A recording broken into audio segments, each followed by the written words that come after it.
Resonance. और मैंने आपको कहा था कि आज के लेक्चर के लिए जो नेक्स्ट लेक्चर था उसके लिए थोड़ा रेजोनेंस टॉपिक पढ़ के आओ,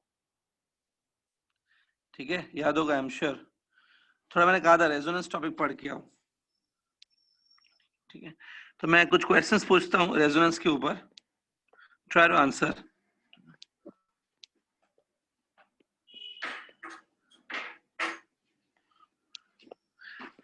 एक सेकेंड, तो जब तक रेजोनेंस देख लो तब तक सब।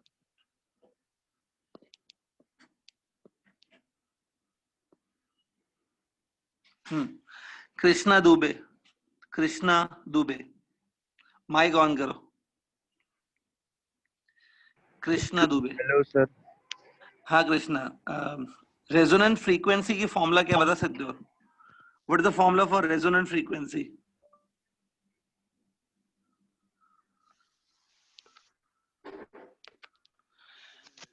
कृष्णा दुबे, रेजोनेंट फ्रीक्वेंसी की फॉर्मूला क्या है?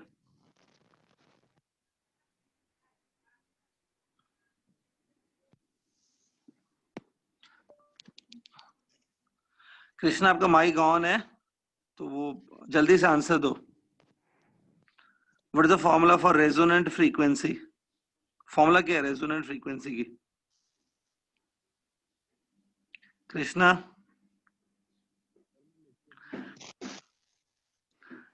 आंसर नहीं दोगे तो फिर आपके पेरेंट्स से बात और करनी पड़ेगी। कृष्णा कुछ आंसर नहीं दे रहे हो आप, ठीक है, तो आपके पेरेंट्स से बात कर लेते हैं फिर। Hello hello.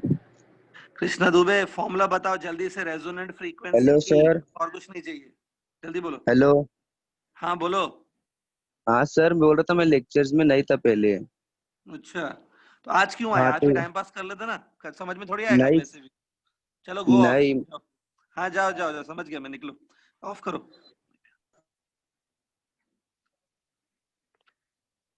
ठीक है, बोल रहे हैं कि लेक्चर्स में नहीं थे, तो आज क्यों आ गए? आज लगता है जल्दी नींद खुल गई, टाइम पास करने आ गए लेक्चर में।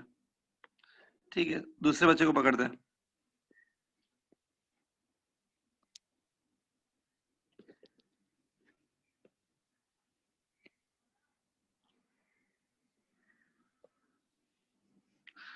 हाँ, महेश नागे, अभी है क्या महेश नागे? महेश नागे, महेश नागे,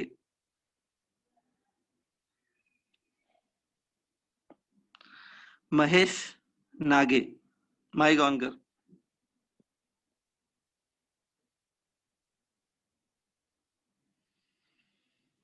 मानसी पाटिल, मानसी पाटिल, माइक ऑन करो। मानसी पाटिल। Yes, sir. हाँ, what is the formula for resonant frequency? Can you tell me? 1/2 pi under root of LC. इसमें ये सी क्या होता है? Sir, capacitance.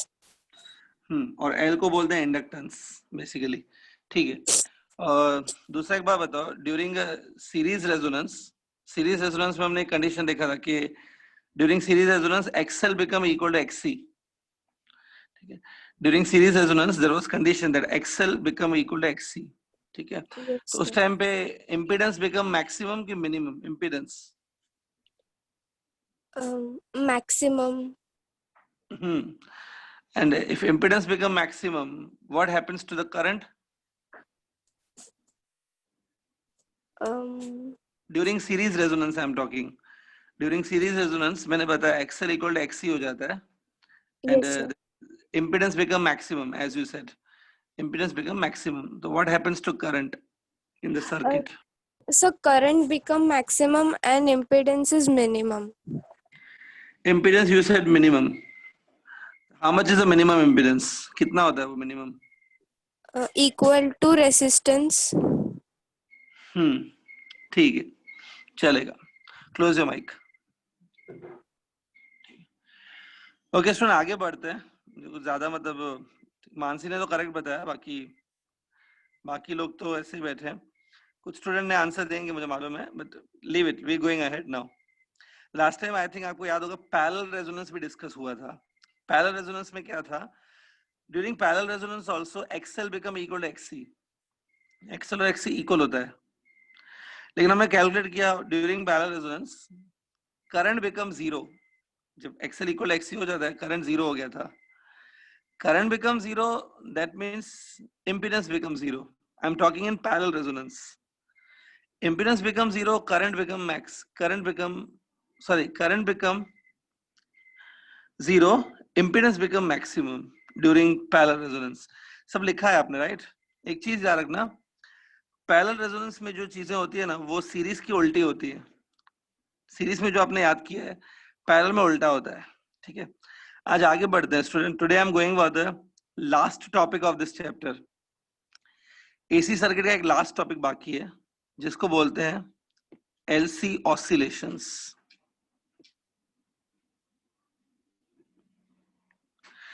This is the last topic of this chapter pending, LC oscillations. ठीक है, put this heading LC oscillations. ठीक है,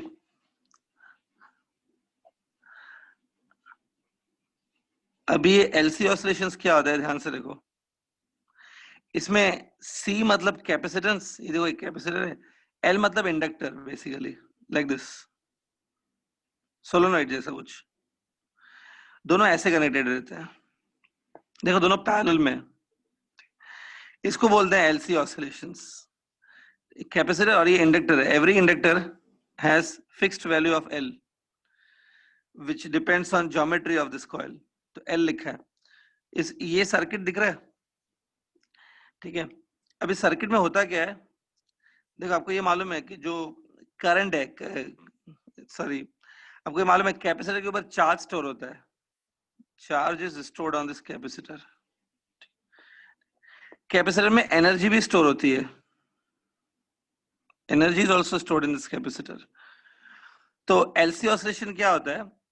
in the LC oscillation, ये जो सर्किट है ना, इस सर्किट में क्या होता है कि जो चार्ज है कैपेसिटर के ऊपर और ये जो एनर्जी है स्टोर्ड इन द कैपेसिटर, ये दोनों ऑसिलेट करते रहते हैं. ऑसिलेट, प्रॉपरली ऑसिलेट करते हैं. जैसे for example, charge on the capacitor plate, suppose charge on the capacitor plate is plus Q, और सपोज मैक्सिमम चार्ज है Q max. This is a charge on the capacitor plate.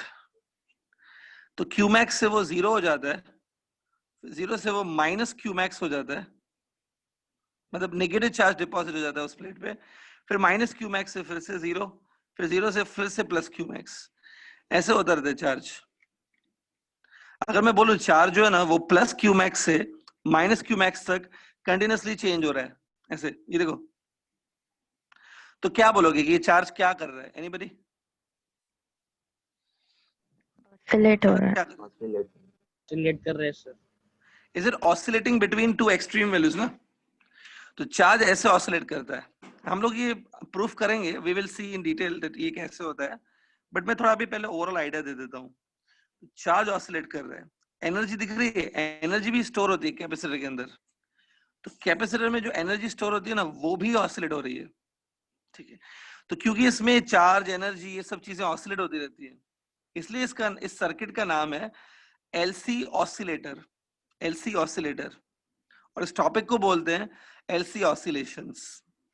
ठीक है, तो नाम समझ में आया कि ऑसिलेशन क्यों है? क्योंकि इसमें कुछ चीजें हैं जो ऑसिलेट होती रहती है. क्लियर? अब ये प्रूफ कैसे करेंगे, मतलब इसको समझेंगे कैसे, वो देखना है अभी. ठीक है, that we have to see. Okay, तो एलसी ऑसिलेशन में स्टार्ट कर रहा हूं स्टूडेंट. See it carefully. ठीक है, सी स्टार्टिंग में हम लोग क्या करते हैं, in the beginning we will take a charge capacitor. एक कैपेसिटर ऐसा लेंगे जो चार्ज है. चाहे तो आप एक पॉइंट लिख लो, ये पॉइंट लिखो, नोटबुक में लिखो. Initially we take charged capacitor. एक ऐसा कैपेसिटर लेते हैं जो फुल्ली चार्ज्ड है. ठीक है,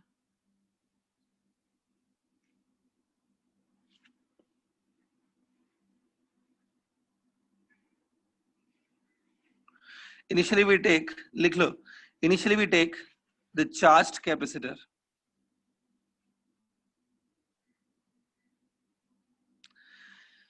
ठीक है, ये देखो, now look at it. Step 1 लिखा है मैंने, मतलब स्टार्टिंग में ये कैपेसिटर जो है ना वो फुल्ली चार्ज्ड है, मतलब इसकी जो अपर प्लेट है सपोज के ऊपर पॉजिटिव चार्ज है और जो लोअर प्लेट है उस पर सपोज नेगेटिव चार्ज है। ये देखो मैंने कहा था चार्ज सपोज मैक्सिमम है क्योंकि फुल्ली चार्ज है, मैक्सिमम चार्ज है इसके ऊपर। वो मैक्सिमम चार्ज की सिंबल है क्यू नॉट।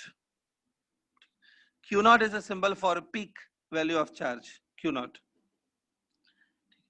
ये इंडक्टर है, फिलहाल इंडक्टर में कोई करंट फ्लो नहीं हो रहा है। सो अभी देखो चार्ज मैंने बोला क्यू नॉट है। अब इसमें जो एनर्जी स्टोर्ड है ना कैपेसिटर के अंदर, the energy which is stored in the capacitor वो इतनी है, half C V naught square. टंकी भर जी है, half C V naught square. ठीक है, वी नॉट क्या है? V naught is a potential difference between two plates of capacitor. Capacitor की दोनों प्लेट्स के बीच का पोटेंशियल डिफरेंस वी नॉट है। जब चार्ज क्यू नॉट है तो पोटेंशियल वी नॉट है, हाफ सी वी स्क्वायर। आपको मालूम है ये फॉर्मूला, राइट? ठीक है, अब देखो क्या होता है। जैसे आपने ये किया, ध्यान से देखो, the positive charge on this plate, positive charge दिख रहा है, पॉजिटिव चार्ज ऐसे फ्लो होना स्टार्ट करेगा, ऐसे ऐसे, और इधर जाएगा। कहां जाएगा? नेगेटिव चार्ज से मिलने के लिए। It will go to meet with a negative charge. ठीक है, पॉजिटिव चार्ज ऐसे जाएगा to meet with a negative charge. ये देखो, समझ में आ रहा है? अब देखो आपको ये मालूम होगा जिस डायरेक्शन में पॉजिटिव चार्ज मूव हो रहा है ना, that is taken as a direction of current. वही करंट का डायरेक्शन लिया जाता है। तो करंट ऐसे स्टार्ट होगा। इनिशियली जो करंट है ना बहुत ही कम होगा, initially current will be very low. Current क्यों लो होगा वो बता देता हूं। जब पॉजिटिव चार्जेस यहां से लीव करेंगे, ठीक है, पॉजिटिव चार्ज यहां से लीव करेंगे, they will pass through the inductor ना, इंडक्टर से करंट चालू होगा। The inductor will oppose this current. Inductor इस करंट को ऑपोज करेगा क्योंकि इंडक्टर में बैक ईएमएफ बनेगी, याद है? whenever you try to pass current through inductor, inductor उसको ऑपोज करेगा ना।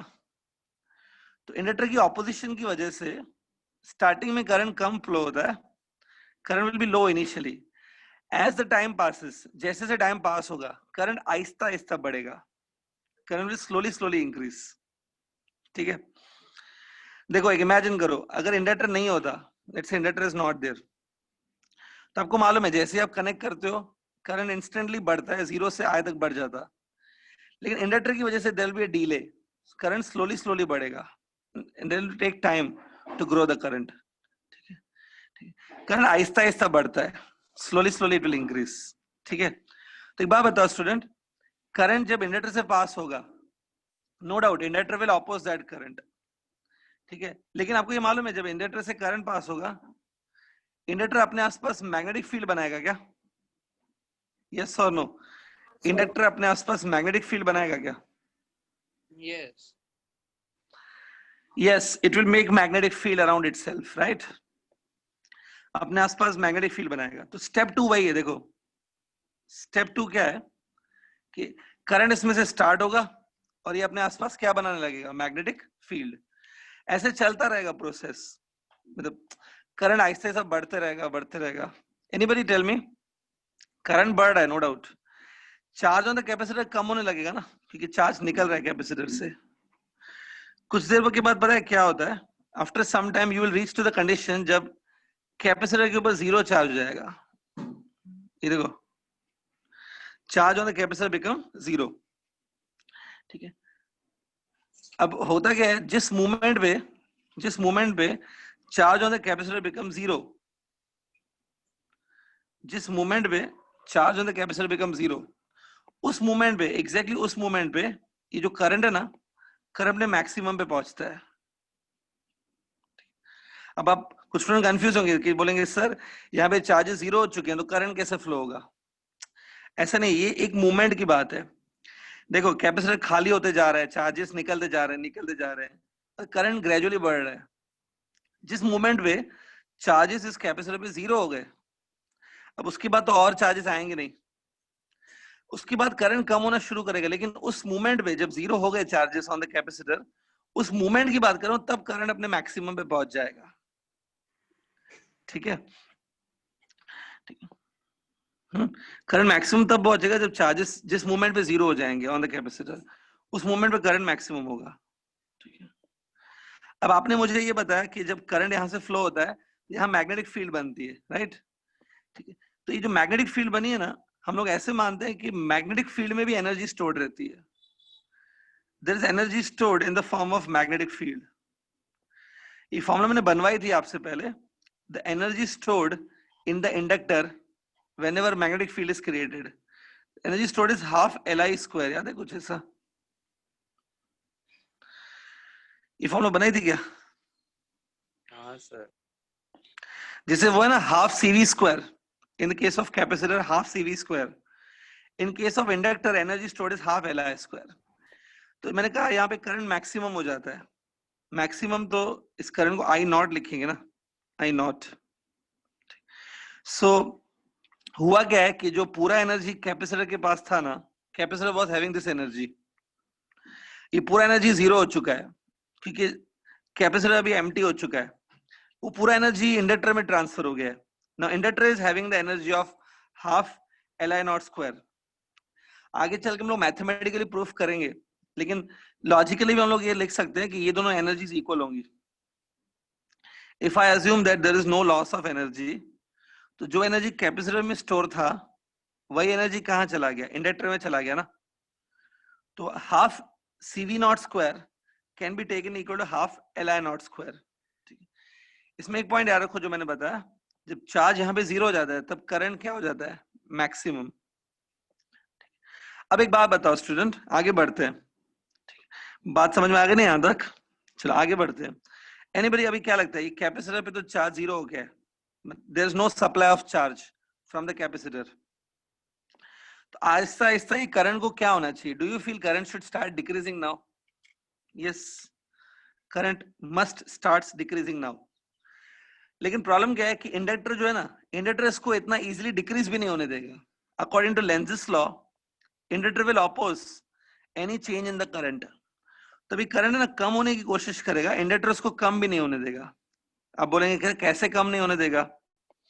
इंडक्टर में बैक ईएमएफ बनेगी। बैक ईएमएफ मतलब इंड्यूस ईएमएफ बनेगी। इंड्यूस ईएमएफ की वजह से इंड्यूस करंट भी बनेगा। इंड्यूस करंट ऐसा होगा कि इंड्यूस करंट, ये जो ऑलरेडी करंट फ्लो हो रहा है उसी के डायरेक्शन में फ्लो होगा और उसको इतना इजीली जल्दी से कम नहीं होने देगा। तो यहां पर क्या होगा? Current no doubt will drop to zero, लेकिन इंडक्टर उसको जीरो भी होने नहीं देगा। Inductor will oppose that decrease in the current. तो इसलिए क्या लगता है, थोड़ी देर तक के लिए करंट फ्लो होगा ना, current will keep on flowing for some instant. एक बार करंट ऐसे फ्लो होता रहेगा थोड़ी देर के लिए, क्योंकि इंडक्टर उसको अपोज करेगा, कम नहीं होने देगा। तो करंट थोड़ी देर फ्लो होता रहेगा तो पता है क्या होगा? यहां पर कैपेसिटर पे जीरो चार्ज आ चुका है ना। अब थर्ड स्टेप में क्या होगा? कैपेसिटर की नीचे वाली प्लेट पे पॉजिटिव चार्ज आने लगेगा, क्योंकि करंट इस तरफ फ्लो हो रहा है, this is a flow of positive charges. तो कैपेसिटर की नीचे वाली प्लेट पे पॉजिटिव चार्ज आने लगेगा। स्टेप 3 यही है, charge will start depositing on the lower plate of the capacitor like this. आपको याद है पहले ऊपर वाली प्लेट पे पॉजिटिव चार्ज था ना, अब नीचे वाली प्लेट पे पॉजिटिव चार्ज आएगा। करंट याद है ऐसे फ्लो हो रहा है, ठीक। कुछ देर के लिए करंट फ्लो होता रहेगा, current will start decreasing but it will take time for this current to become zero. उससे पहले क्या होगा कि यहाँ पे पॉजिटिव चार्ज आने लगेगा। एक चीज याद रखो, current is a flow of positive charges. जिस तरफ पॉजिटिव चार्ज फ्लो होते हैं वो करंट होता है। करंट ऐसे है तो this side positive charges will start depositing and this side negative charges will deposit। इसलिए उल्टा चार्जिंग होने लगा ना, कंपेयर टू स्टार्टिंग यहाँ पे चार्जिंग उल्टा होने लगता है। और अब क्या होगा? आहिस्ता आहिस्ता this current will drop to zero, current zero हो जाएगा, ठीक है। जिस मोमेंट पे करंट जीरो हो जाएगा ना, करंट जीरो ना हो गया, उसके बाद यहाँ पर देखो और चार्जेस डिपॉजिट नहीं होंगे, चार्जेस डिपॉजिशन स्टॉप हो जाएगा। तो जिस मोमेंट करंट जीरो हो जाएगा, करंट जीरो मतलब चार्जेस का फ्लो बंद हो गया, तो उस मोमेंट पे यहाँ पे जितने चार्जेस है ना वो मैक्सिमम होंगे ना, वापस क्यू नॉट हो जाता है, again Q not will come. ठीक है, सिंपल है। करंट जब जीरो हो गया उसके बाद तो करंट फ्लो नहीं होएगा इस डायरेक्शन में, तो करंट बंद हो गया, चार्जेस और फ्लो नहीं होंगे, तो उस टाइम पे जो जितने भी चार्जेस यहाँ पे होंगे वो मैक्सिमम होंगे ना अपने, तो क्यू नॉट आ जाता है फिर से। But now see polarity got reversed, नीचे की प्लेट पॉजिटिव हो गई है, ऊपर की प्लेट नेगेटिव हो गई है। मतलब अगर मैं ऊपर की प्लेट की बात करूं तो पहले ऊपर की प्लेट पे पॉजिटिव चार्ज था प्लस क्यू मैक्स, अब इसके ऊपर चार्ज है माइनस क्यू मैक्स। ठीक ठीक, ऐसा हो गया। इसके बाद देखो आगे प्रोसेस रिपीट होने वाला है, क्या होने वाला है अभी एनी आइडिया? करंट जीरो हो गया ना, और ये कैसे दिखेगा, आगे प्रोसेस रिपीट होने वाला है, ऐसे हो गया।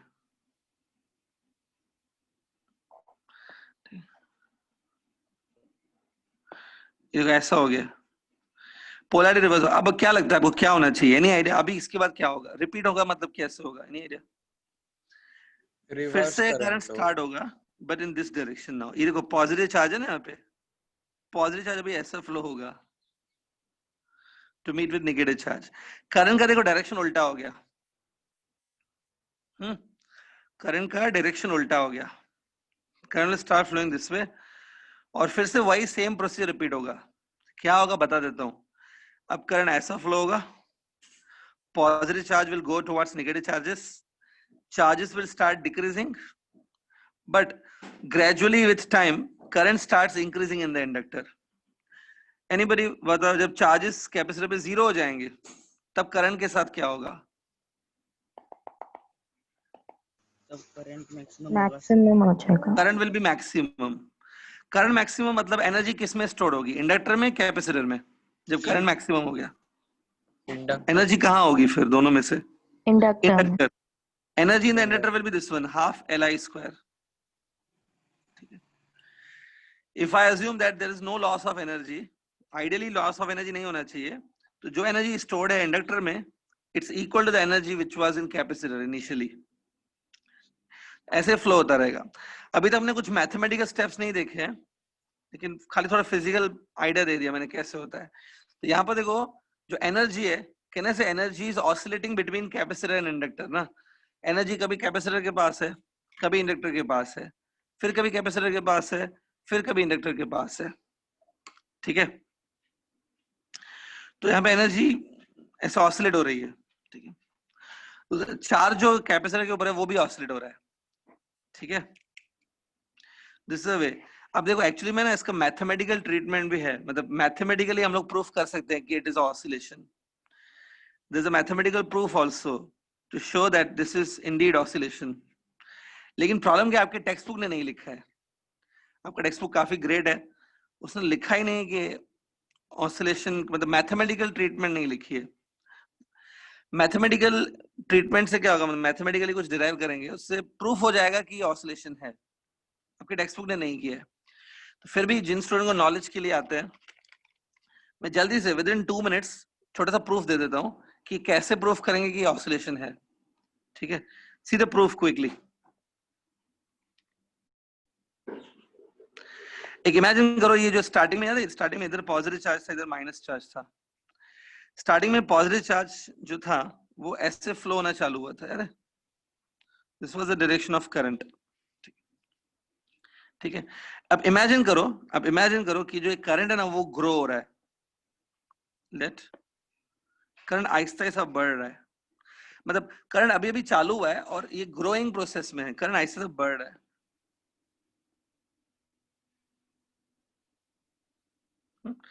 स्टूडेंट एक बात बता, अगर करंट आहिस्ता आहिस्ता बढ़ रहा है अभी, ठीक है, सो इंडक्टर में बैक ईएमएफ बनेगा ना, उसको ऑपोज करने के लिए, उसकी ग्रोथ को ऑपोज करने के लिए सेल्फ इंडक्शन होगा ना, इधर बैक ईएमएफ बनेगा, ई बैक।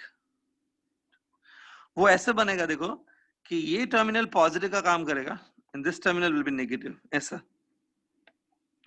अब स्टूडेंट बोलेंगे सर ऐसे कैसे ये पॉजिटिव नेगेटिव डिसाइड किया? This is a positive negative polarity of this EMF. क्यों? अगर देखो पॉजिटिव यहाँ पे होगा ना, देखो इमेजिन ये पॉजिटिव है और ये negative, this is induced EMF, ध्यान से देखो, दिस इज इंड्यूस्ड ईएमएफ। अगर इंड्यूस ईएमएफ है तो इंड्यूस करंट ऐसा बनेगा।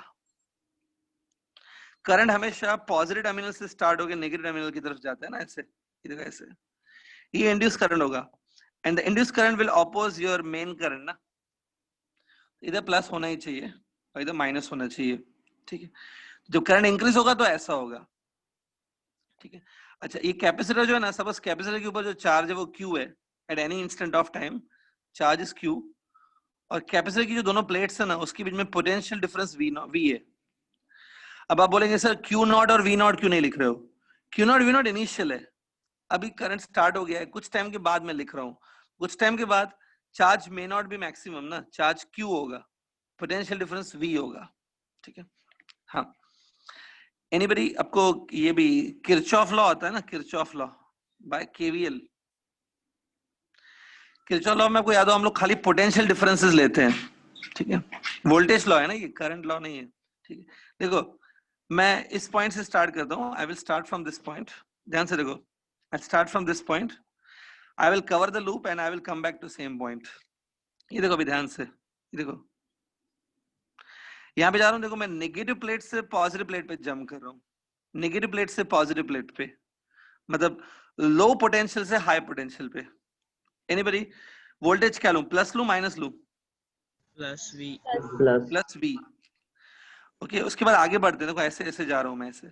अब मैं देखो पॉजिटिव पोलैरिटी से नेगेटिव पोलैरिटी तक जंप कर रहा हूँ, माइनस। ये वाला ले लो, ईएमएफ लेते हैं ना, ई बैक इक्वल टू 0, ऐसा आएगा। देखो स्टूडेंट, किरचॉफ लॉ लगाएंगे तो रेजिस्टेंस नहीं है सर्किट में, तो आई इंटू आर नहीं बनेगा कहीं पे भी, ठीक है। अब आपको याद होगा कैपेसिटर के केस में, कैपेसिटर में क्यू इक्वल सीवी होता है, राइट? तो V को लिख सकते हैं क्या, Q upon C yes. Minus e back. अब याद तो आप मुश्किल होगा आपको, ई बैक की वैल्यू होती है L di by dt, याद है कुछ? Yes sir. हाँ सर, माइनस दिया ना। नहीं, माइनस ये आ गया ना ऑलरेडी, कितनी और एक माइनस डालोगे प्लस हो जाएगा।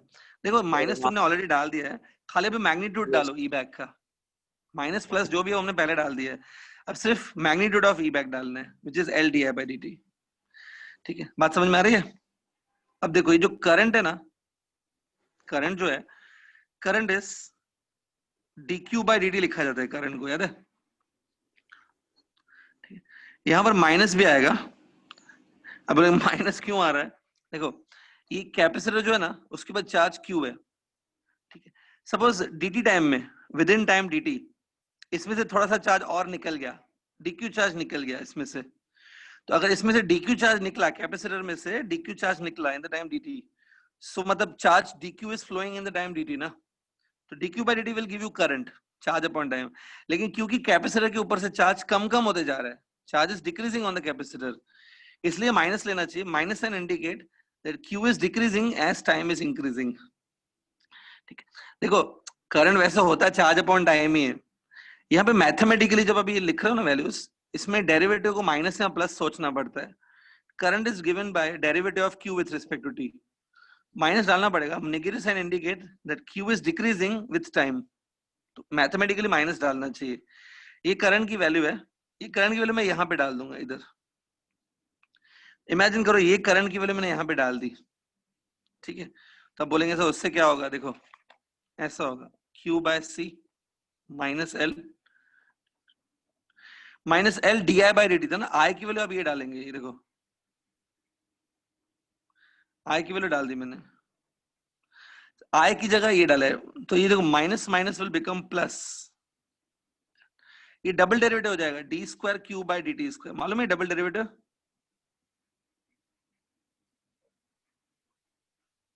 हाँ ठीक है। अब एक लास्ट स्टेप है, एक काम करो, divide both sides by L, दोनों साइड में एल से डिवाइड कर देता हूं, तो ऐसा होगा, देखो डिवाइडिंग बाय एल करो,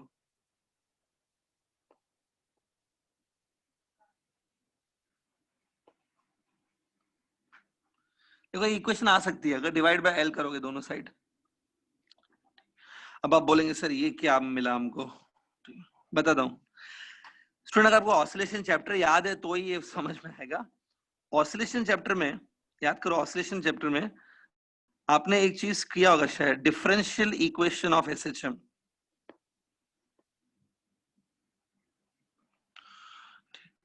ऑसिलेशन चैप्टर में आपने एक चीज किया होगा, differential equation of SHM. Oscillation को एसएचएम भी बोलते हैं ना, उसका differential equation. I am sure याद तो नहीं होगा बट मैं बता देता हूँ, ऐसा कोई डिफरेंशियल इक्वेशन है d square x by D t square. सुन, ऐसा कुछ इक्वेशन देखा है कभी? Yes sir. ये पता है क्या है? इसको बोलते हैं डिफरेंशियल इक्वेशन ऑफ एसएचएम। मतलब जो बॉडी एसएचएम करती है ना, सपोज कोई बॉडी ऑसिलेट कर रही है, उस बॉडी का जो डिस्प्लेसमेंट होता है, displacement from mean position, displacement let's say वो एक्स है, तो वो जो एक्स है ना, वो एक्स ये कंडीशन सेटिस्फाई करता है। इस फॉर्मूला को भी बहुत इजीली प्रूफ कर सकते हैं। इन केस आपको लगता है सर ये भी मेरे को याद नहीं है, इसको बहुत इजीली प्रूफ कर सकते हैं। एटलीस्ट ये याद होगा कि ऑसिलेशन में acceleration is given by this formula. तो ऑसिलेशन याद करो, ऑसिलेशन में acceleration is given by this formula. तो इसमें Yes, ए को sir. लिखो डीवी बाय डीटी, एक्सेलरेशन को लिख सकते हैं ना change in velocity by time. v क्या है? v मैंने बोला वेलोसिटी है, वेलोसिटी को लिख सकते हैं dx बाय dt, मतलब डिस्प्लेसमेंट अपॉन टाइम। तो वेलोसिटी को dx बाय dt लिखो। ये देखो, ये देखो, यहाँ के बाद ये स्टेप है इधर। तो वेलोसिटी को मैंने dx बाय dt लिखा और ये माइनस ओमेगा स्क्वायर x को उधर लेके जाओ, हो गया। ये देखो डबल डेरिवेटिव हो गया, d square x by d t square. देख लो आ गई इक्वेशन, यही है ना।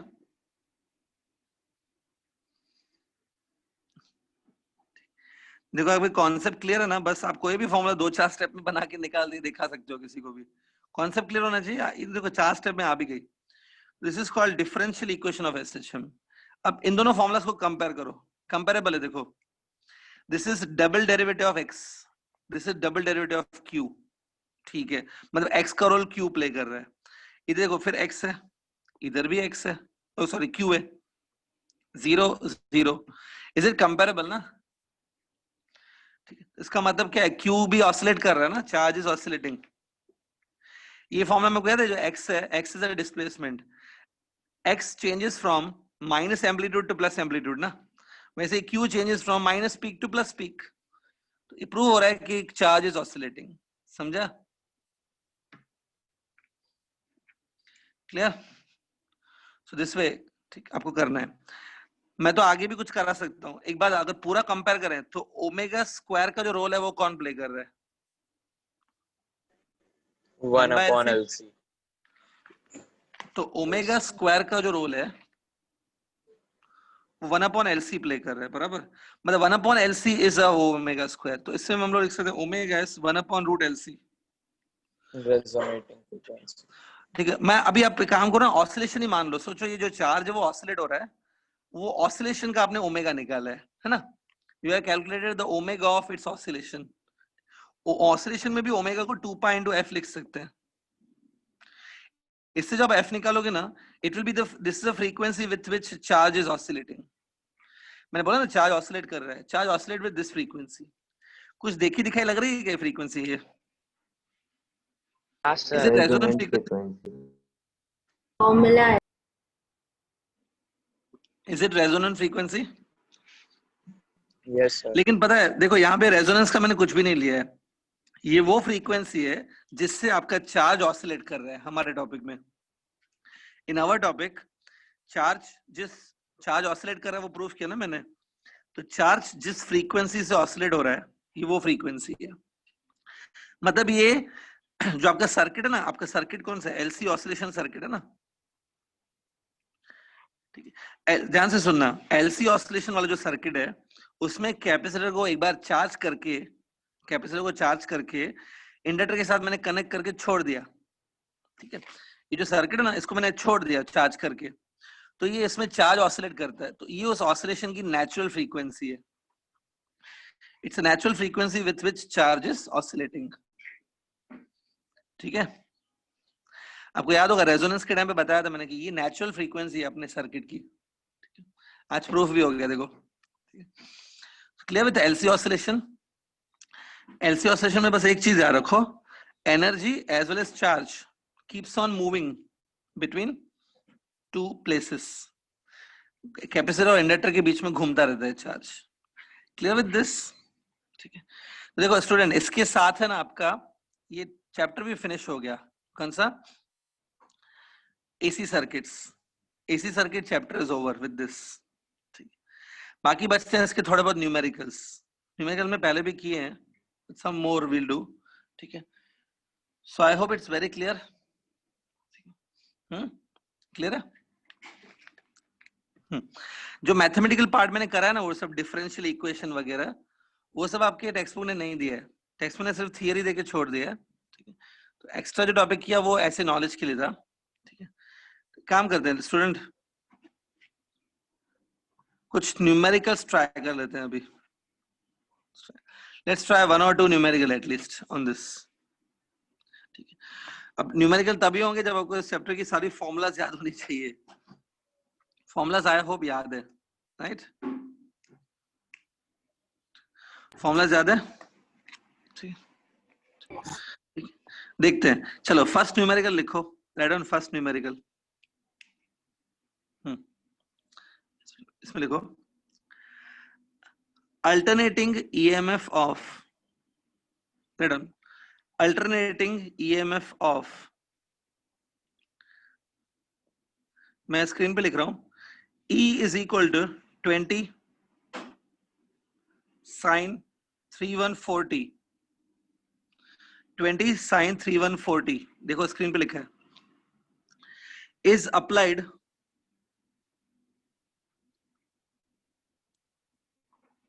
applied on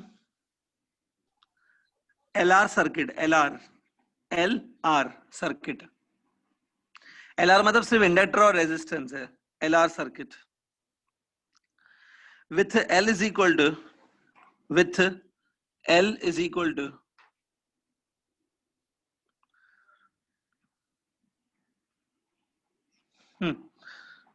with L is equal to 10 millihenry. L is equal to 10 millihenry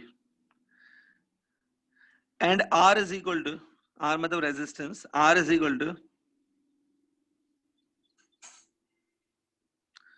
3.14 ohms, पाई के जितना रेजिस्टेंस है, R is equal to 3.14 ohms.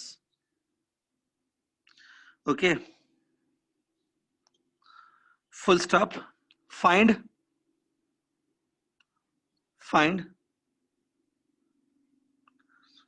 the instantaneous value. Find the instantaneous value of current in the circuit. Find the instantaneous value of current in the circuit. लिखा? Also find the phase angle. Also find the phase angle. ठीक है, question सबने लिखा? कुछ miss हुआ तो पूछ लो, मैं स्टार्ट कर रहा हूं अभी। ठीक है, Yes, sir. चलो let's start this question. Student, ये जो क्वेश्चन मैं भी करा रहा हूँ ना, टिपिकली ऐसे टाइप के क्वेश्चन बहुत आते हैं इसी सर्किट्स में। इस टाइप के क्वेश्चन अगर आप सीख गए तो कुछ डिफिकल्ट नहीं होगा आगे फिर। सुनो, अब पढ़ो ध्यान से, कौन सा सर्किट है? LR सर्किट है ना, look here on the screen. No doubt it is LR circuit, लेकिन हम लोग इसको ऐसे सर्किट से कैसे डील करेंगे? हम लोग इसको LCR सर्किट ही मानेंगे। Think it is like LCR circuit, series LCR, लेकिन LCR में खाली कैपेसिटेंस 0 है, ऐसे मान के चलेंगे।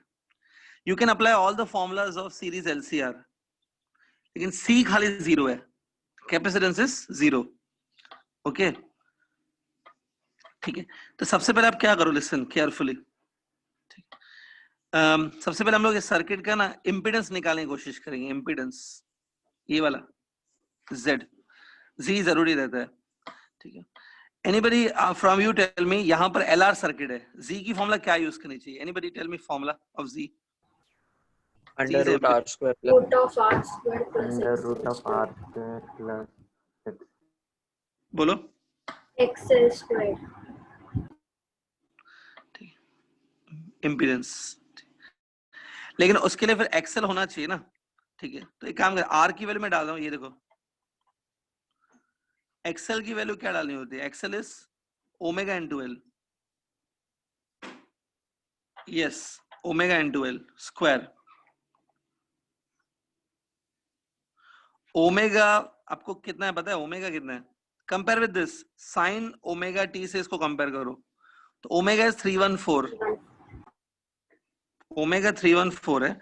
टी इज अ टाइम, नहीं सॉरी टी नहीं है, एल है, L is a 10 milli henry. इसको हेनरी में कन्वर्ट करो please. So I think it is 10⁻², ना? If you convert in from milli henry to henry, 10⁻² आएगा। सो जो एल है वो 10⁻² है।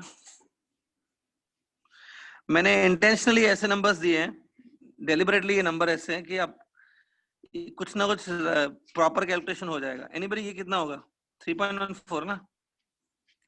तो ये भी है 3.14 का स्क्वायर और ये भी है 3.14 का स्क्वायर। हम लिख सकते हैं it is like 2 times 3.14 square, isn't it? तो ये स्क्वायर और रूट कैंसिल हो जाएगा, इज इट? 3.14 इंटू √2 ना? ये इम्पीडेंस है। What's the unit of impedance? Ohms. Ohms.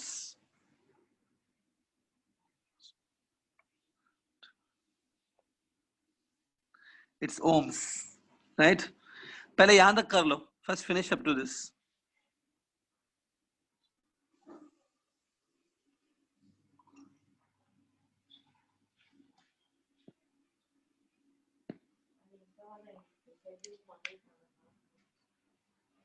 तू ना खाना सूर पादे पेरे में बाप इसे मां खाना दो ना।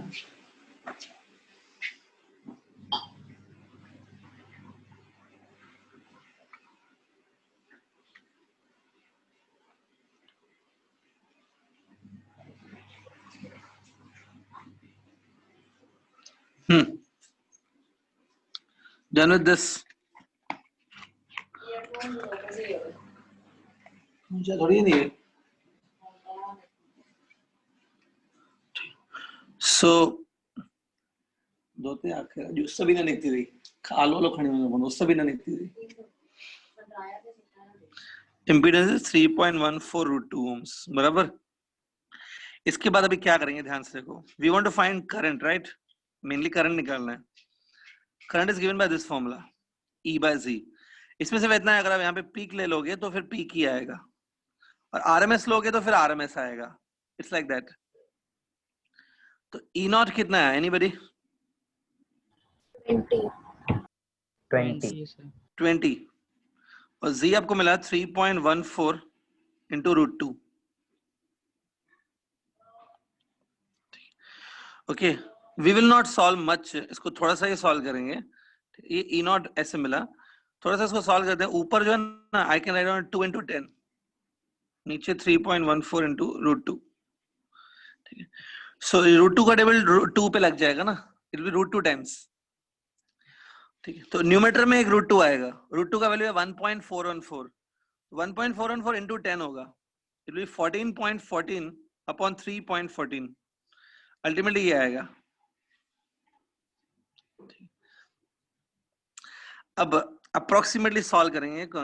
अगर इसको एग्जाम में आया तो ये लॉग टेबल से सॉल्व होगा, but we will leave it like this only. ये अप्रोक्सीमेटली कितना होगा? 14/3 कितना होगा? 4 ना? 4 से थोड़ा आगे जाएगा, मे बी 4.1 ले लेते हैं अप्रोक्सीमेटली। अप्रोक्सीमेट है स्टूडेंट, एग्जाम में आया तो आपको अच्छे से प्रॉपरली करना पड़ेगा। तो देखो पीक करंट मिल गया, ठीक है। वेट, इसके बाद हमें करना क्या है? अब आप बोलेंगे सर करना क्या है? इंस्टेंटेनियस करंट निकालना है। इंस्टेंटेनियस करंट मतलब आपको देखो करंट की ये फॉर्मूला मालूम होगी। ये देखो करंट जब लीड करता है ना, let's say current is leading, तो यहाँ पे +90 आता है। करंट अगर लैग करता है तो यहाँ पे -90 आता है। मुझे पता नहीं प्लस माइनस क्या आएगा, ठीक है। तो प्लस माइनस दोनों लिख देता हूँ। सो नेक्स्ट, अगर प्योर इंडक्टर सर्किट है, प्योर इंडक्टर, उसमें 90 डिग्री लैग करता है, मतलब यहाँ पे कंफर्म 90 आएगा इधर। प्योर कैपेसिटिव सर्किट है, कैपेसिटिव सर्किट में लीड करता है, लीड करंट, तो यहाँ पे प्लस 90 आएगा। लेकिन यहाँ पे बताओ, इज इट प्योर कैपेसिटर और प्योर इंडक्टर? नो। यहाँ पे एलआर सर्किट है, LR, it is similar to LCR, तो इसमें 90 डिग्री नहीं आएगा, ये एंगल आएगा suppose. This is like a formula for instantaneous current. This is a current at any time T, ये देखो, this is a current at any time T, किसी भी टाइम टी पे करंट है। तो इसमें बता स्टूडेंट, आई नॉट तो मैंने फाइंड कर लिया, ओमेगा भी हमको मालूम है, ओमेगा 314 है, तो ये फाई एंगल फाइंड करना बाकी है ना। जब तक ये फाई एंगल नहीं मिलेगा, वी आर नॉट श्योर कि इसको कैसे लिखेंगे। पहले फाई एंगल फाइंड करना जरूरी है। Phi angle is also known as phase angle. मैंने आगे पूछा है ना, फेज एंगल भी फाइंड करो क्वेश्चन में, तो फेज एंगल पहले निकाल लेते हैं अभी। Any idea from your side, phase angle कैसे निकालेंगे? Phase angle is the angle between EMF and current. Phasor diagram याद है? उसमें ई और आई के बीच में जो एंगल है उसको बोलते हैं फेज एंगल।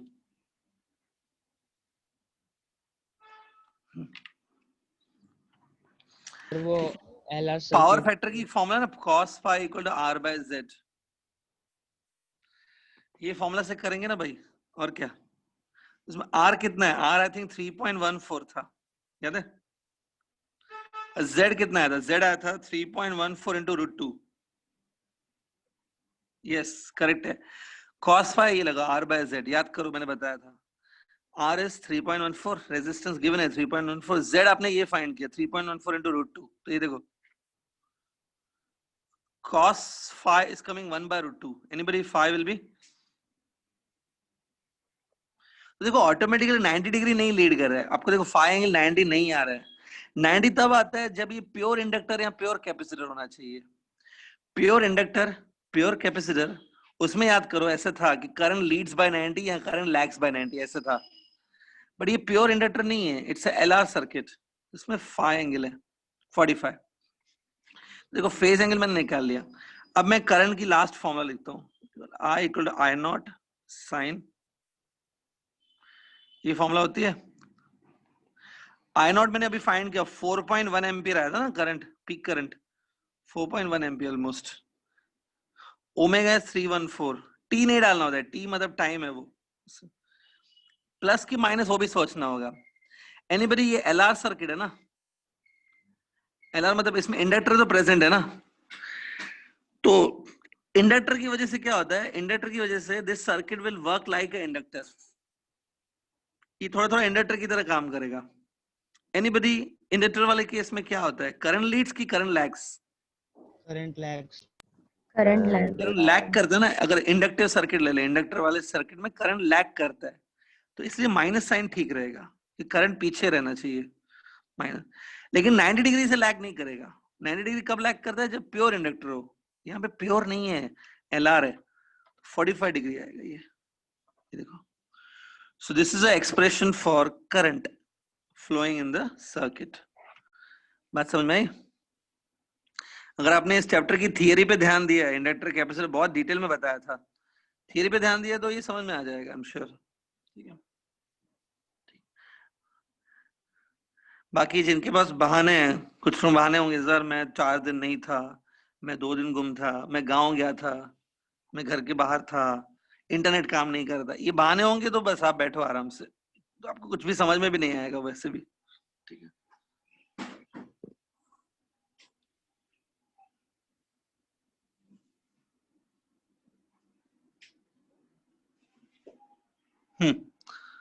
Clear everything? कुछ डाउट है तो पूछ सकते हो।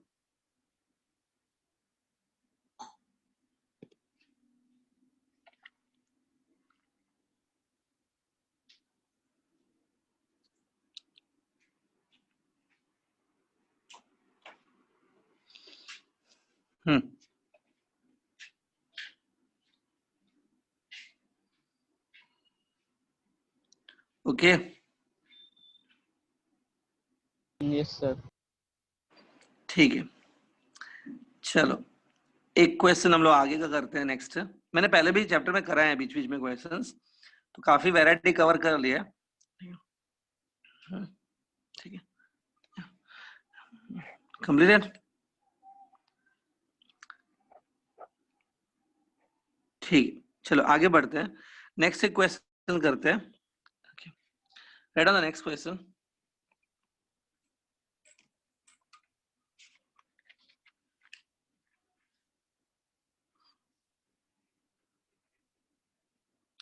ये नेक्स्ट क्वेश्चन है, पूरा आप लोग ट्राई करोगे, it's you are going to try. ठीक है, लिखो, in the series LCR circuit, लिखो, in series LCR circuit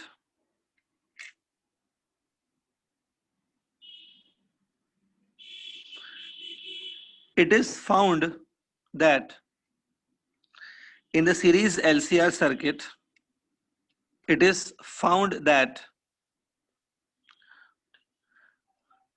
RMS voltage, it is found that RMS voltage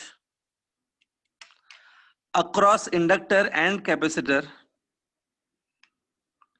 RMS voltage across inductor and capacitor is the same. RMS voltage across inductor and capacitor is the same. That is 100 volts. That is 100 volts. लिखा? Full stop. लिखा? आगे लिखो, if L is equal to, यहाँ पे लिख रहा हूँ, if L is equal to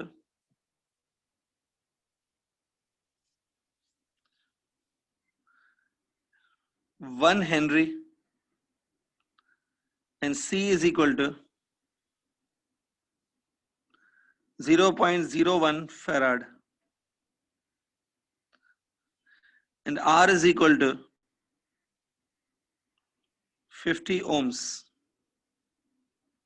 ये लिख लो, ये LCR तीनों की वैल्यू गिवन है, लिखा? then find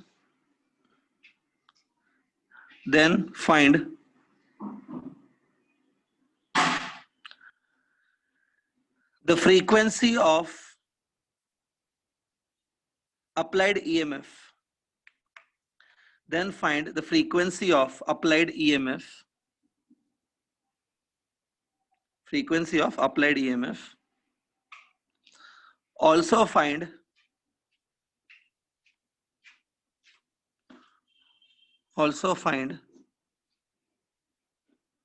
RMS current in the circuit. Also find RMS current in the circuit when peak value of EMF, मैं repeat कर रहा हूं, also find RMS current in the circuit when peak value of EMF is 50 volts, 50 volts, 50 volts. ठीक है, question सबने लिख लिया? थोड़ा सोचो, I am not telling you to solve this, मैं नहीं बोल रहा हूँ सॉल्व करो, थोड़ा सा दिमाग लगाओ, आपको क्या लग रहा है कैसे करेंगे इसको?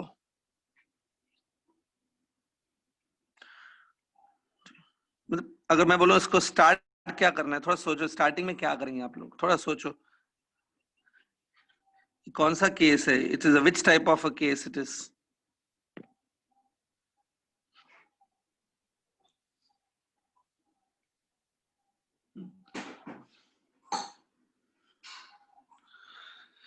हाँ, पहले तो ये कोई बता सकता है कौन सा सिचुएशन है, मतलब LCR है कि पैरेलल LCR है कि रेजोनेंस है कि क्या है?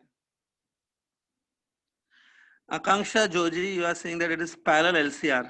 कहाँ वर्ड पैरेलल कहाँ लिखा हुआ है? अच्छा, वोल्टेज सेम है across inductor and capacitor, that's why. हाँ सर। तो एक बात बताओ बेटा, रेजिस्टेंस भी पैरेलल में, तीनों पैरेलल में, resistance also parallel with LC. Yes, sir. सो एक बात, रेजिस्टेंस के अक्रॉस भी वोल्टेज 100 वोल्ट होना चाहिए ना, देन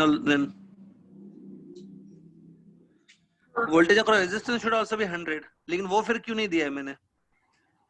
ये पैरेलल एलसीआर नहीं है, it is not parallel LCR, you are committing a mistake. It's nowhere mention it is parallel LCR, plus resistance भी है ना, रेजिस्टेंस के अक्रॉस फिर सेम वोल्टेज होना चाहिए, across resistance also it should be 100 volts, वो नहीं लिखा है, it is not parallel LCR, cancel it, थोड़ा और सोचो।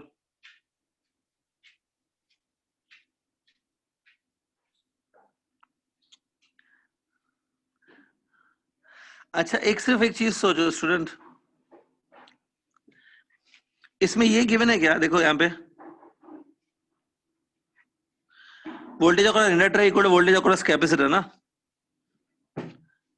थोड़ा सोच के देखो ना, ये कहाँ पे होता है? सीरीज में sir, series LCR. Series LCR में कभी ड्यूरिंग रेजोनेंस, यस, जब सीरीज एलसीआर में रेजोनेंस होता है ना, resonance in the series LCR, तब ये मैंने कंडीशन लिखवा है, आप जाके चेक करो, ईएल इक्वल टू ईसी होता है। It is a case of resonance in the series LCR, मतलब सीरीज रेजोनेंस का केस है ये, याद रखो। आप ऐसा लिख सकते हो, since EL is equal to EC, ठीक है, that means it's a case of series resonance। अब जाके थियरी चेक करो, आपको मिल जाएगा ये EL equal to EC होता है सीरीज रेजोनेंस में, ठीक है। तो मतलब ये आपको पढ़ने पे, सच बता रहा हूँ, आपको कभी भी क्वेश्चन में ऐसे डायरेक्टली नहीं लिखा मिलेगा कि सीरीज रेजोनेंस है, आपको खुद जज करना पड़ता है कि सीरीज रेजोनेंस है, ठीक है। तो ये सीरीज रेजोनेंस का केस है। अब पहला चीज क्या फाइंड करना है? पहला चीज क्या फाइंड करना है? Resonance frequency. ठीक है, frequency of the current which is running in the circuit, जो अप्लाइड फ्रीक्वेंसी है वो आपको मालूम है। रेजोनेंस के केस में क्या होता है, during resonance the applied frequency of current become equal to the natural frequency of circuit ना, तो फ्रीक्वेंसी एक ही होगी उस टाइम पे ड्यूरिंग रेजोनेंस, ये वाली फ्रीक्वेंसी होगी। It's a natural frequency of circuit, but it is also the frequency of the applied EMF. इसमें एल और सी मैंने आपको प्रोवाइड किया है ना ऑलरेडी, तो यहाँ पे एल और सी डालेंगे और सॉल्व करेंगे। एल और सी मैंने दोनों प्रोवाइड किया, डालो वैल्यू, रूट के अंदर 10⁻² आएगा, so root of 10⁻² will be 10⁻1, 1/2 pi की वैल्यू, 2 पाई की वैल्यू मालूम है कितनी होती है? 2 पाई की वैल्यू होती है 6.28, तो ये 1/0.628 हो जाएगा, 1/0.628, ये आने वाला है।